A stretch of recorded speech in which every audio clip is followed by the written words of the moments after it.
프리미어리그 보면서 몸을 볼 때마다 확 놀라게 하는 선수 있잖아요. 와, 이거 어떻게 저렇게 몸이 어떻게 저렇게 되지? 왜 이렇게 말이 돼? 저게 이렇게 왜 이렇게 엄청 빠른데? 근데 왜 골을 못 넣지? 막 이런 선수 있습니다. 이 정도면 엄빠가 물려주신 태생적 벌크만이냐. 정말 말도 안 되는 근육을 자랑하는 근육맨. 예, 아다마 트라우레. 정말 우리에게 프리미어리그 볼 때마다 이렇게 독특한 또 다른 관점의 어떤 재미를 선사해주는 아다마 트라우레가 있는데, 이 아다마 트라우레가 아니 손흥민 선수의 새로운 토트넘에서의 공격 파트너가 될 수 있을까요? 아니 지금 관련한 기사들이 막 계속 나오고 있습니다. 어제 오늘 해가지고 뭐 그냥 뭐 이상한 데서 나오는 것도 아니고 뭐 골드라든지 로마노, 맨노와 같은 이름값이 있는 이런 기자들이 좀 연결되고 있다. 뭐 약간 밀당을 하고 있다. 뭐 제안을 했다. 이런 게 또 나오고 있고요. 매체수도 나오고 있습니다. 풋볼 런던, 뭐 가디언, 뭐 텔레그라프 이런 데서 계속 뭐 웬만한 매체들 다 좀 나오고 있는 것 같아요. 이러니까 진짜 이러다가 아다마 트라우레를 매주 보겠는데 손흥민과 함께 뛰면 제가 더 자세히 관찰하지 않겠습니까? 그래서도 관심이 있는 것 같아요. 이렇게 아다마 트라우레가 토트넘과 아주 강하게 연결되고 있는 건 아무래도 토트넘의 누누 산투 감독의 강력한 의지라고 합니다. 뭐 그러겠죠. 아무래도 이제 누누 감독이 울버햄튼 감독을 했기 때문에 그때 아다마 트라우레를 지도를 했잖아요. 그러니까 너무나 잘 알아요. 이 선수에 대해서. 그런 것도 있고. 또 하나 이제 누누 산투 감독이 지금 토트넘 와서도 역시 카운터, 빠른 속공 이런 거 하잖아요. 손흥민, 베르베인, 루카스 모라 남겨놓고 수비하다가 그냥 빵 치면 달리기 막 하는 축구를 하기 때문에 이럴 때는 뭐 프리미어리그에서 엄청나게 빠른 아다마가 딱이지 뭐 이런 얘기가 나오고 있는 겁니다. 알고 있는 데다가 자기 스타일과 맞다. 그래서 지금 누누 감독이 파라테치 단장에게 막 재촉한다고요. 빨리 사달라고, 빨리 데려오라고. 난 저 선수 있으면 된다고 이런 얘기를 한다고 합니다. 정말 빠른 건 정말 최고입니다. 아다마가 지난번 그 주말에 토트넘과 경기했잖아요. 울버햄튼이. 여기 속도는 정말 기가 막히더라고요. 제가 최고 순간 시속을 한번 찾아봤더니 양팀 합쳐서 최고였습니다. 뭐 당연하죠. 이 아다마 트라우레가 얼마였냐? 이게 나올 수 있는 속도인가요? 35.18km가 나왔습니다. 예, 35km가 넘었다는 얘기예요. 비교를 해보면 토트넘 쪽에서는 역시 손흥민이나 베르베인 이 두 선수가 가장 높은 그 순간 시속을 좀 기록을 했는데 두 선수가 얼마였느냐?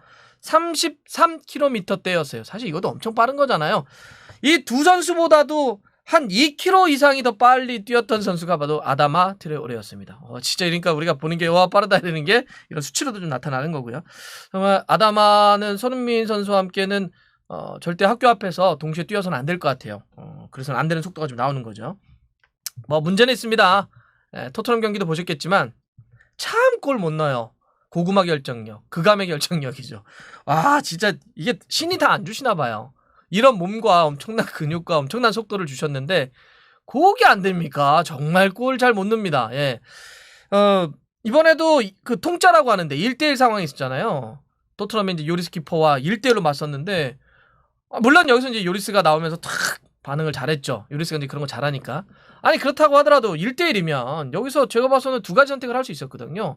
아다마 입장에서는 속도가 있으니까 한 번 더 치고 가서 밀어서 넣던지 아니면은 요리스 보고 약간 오른발로 감아쳐서 구석으로 꽂던지 이래야 되는데 그냥 나오는데 그냥 때려버려요. 참 이 골 못 넣네. 이게 뭐 사실 이번 것만 그런 게 아니라 원래 아다마가 이것 때문에 좀 이제 계속 문제 제기가 좀 있었어요. 참 몸 좋고 빠르고 좀 성실하고 착한데 참 골을 못 넣어. 울버햄튼에서 뛰는 게 이번이 4번째 시즌입니다. 앞섰던 새 시즌에 제가 프리미어리그 골 수만 좀 말씀드리면 첫 번째가 1골 넣었었고요. 두 번째 시즌 4골 넣었었고 지난 시즌 2골 넣었습니다. 가장 많이 넣은 게 울버햄튼에서 지금 프리미어리그 한 시즌 4골이에요. 그러니까 원래 못 넣어요 골을.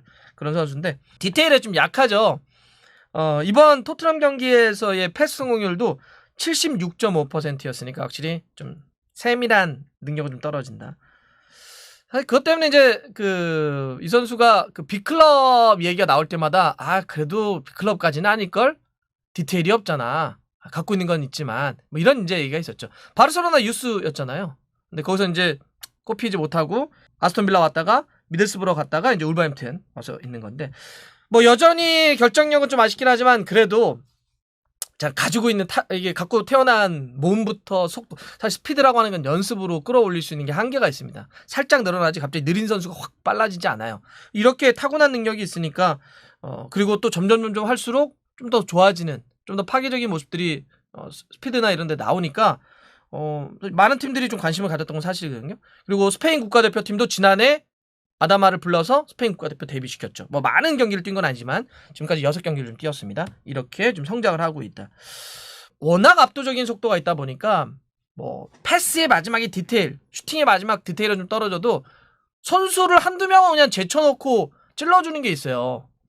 토트넘 경기에서도 키패스를 4개나 기록을 했습니다. 키패스라 함은 동료의 결정적인 슈팅 기회를 만들어준 패스를 이제 키패스라고 하는데 거의 뭐 어시스트에 준하는 거죠. 그러니까 사실 이것만 갖고도 상대를 흔들어줄 수가 있는 능력은 있어요. 부담스럽죠. 이 정도로 빠르고 이 정도로 힘이 있으면. 그래서 누누 감독이 자기 축구가 빵 때리는 카운터 어택, 속도에 있는 그런 역습 이런 거 가져갈 때 아다마 같은 선수 있으면 아니 골이야 손흥민이 넣으면 되죠.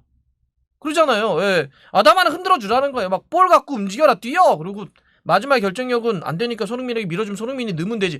두 선수의 조합이 이루어진다면 야 요거는 좋을 것 같아. 위치를 놓고 보더라도 지금 히트맵 보고 계시지만 아다마 트라오레 같은 경우는 이제 주로 오른쪽 윙 쪽에서 많이 뛰고 손흥민 선수는 왼쪽과 중앙에서 뛰기 때문에 두 선수가 함께 뛰는 것은 조합적으로 괜찮다 이렇게 볼 수 있습니다. 그러니 지금 누누 감독이 빨리 아다마 좀 사달라고 좀 그렇게 하는 거죠.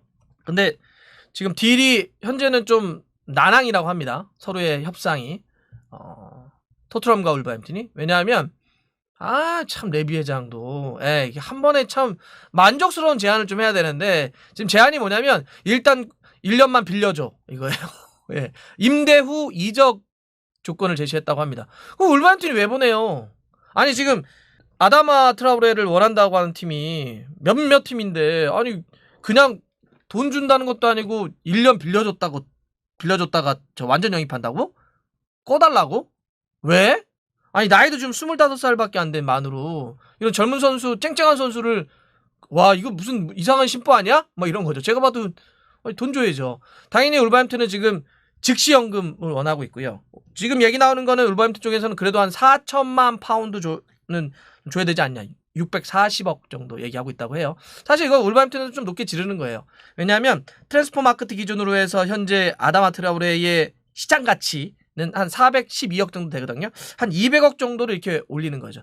근데 울버햄튼도 물론 협상이라고 하는 게 일단 좀 세게 부른 다음에 조정을 하려고 하는 것도 있겠지만 아니 뭐 토트넘 니네 뭐 안 들어갈 거 말아. 리즈라든지 뭐 우리 몇몇 팀들이 계속 원하고 있거든. 급하지 않거든. 이런 얘기를 하는 거죠.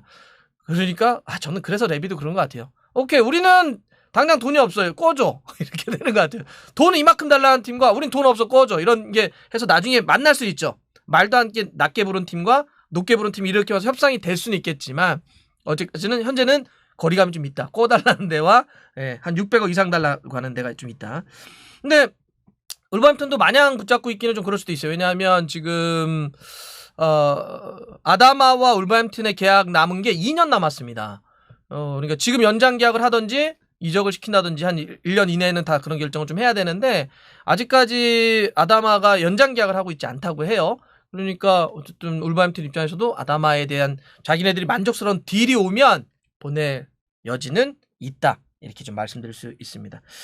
물론 전 해리케인에도 약간 좀 걸려있다고 봐요. 왜냐하면 사실 이 정도의 이정도가 크게 발생할 선수가 남느냐 떠나느냐에 따라서 사실 총알이 마련될 수 있느냐 없느냐 이런 것도 좀 되는 거 아니에요? 지금 뭐 임대 제한하는 것도 좀 그런 여파라고 좀 보는데 케인이 팔린다고 한다면 그 돈으로 뭐 충분히 사올 수 있겠죠. 지금 프랑스 메스의 18살짜리 미드필더 파페 사르도 좀 연결돼 있다는 거 아니에요? 이런 식으로 지금은 뭐 현재 힐이나 로메로 골리니 이런 선수들 영입을 했는데 뭐 해리케인의 여부에 따라서 이런 게 급물살을 타거나 이럴 수도 있겠다.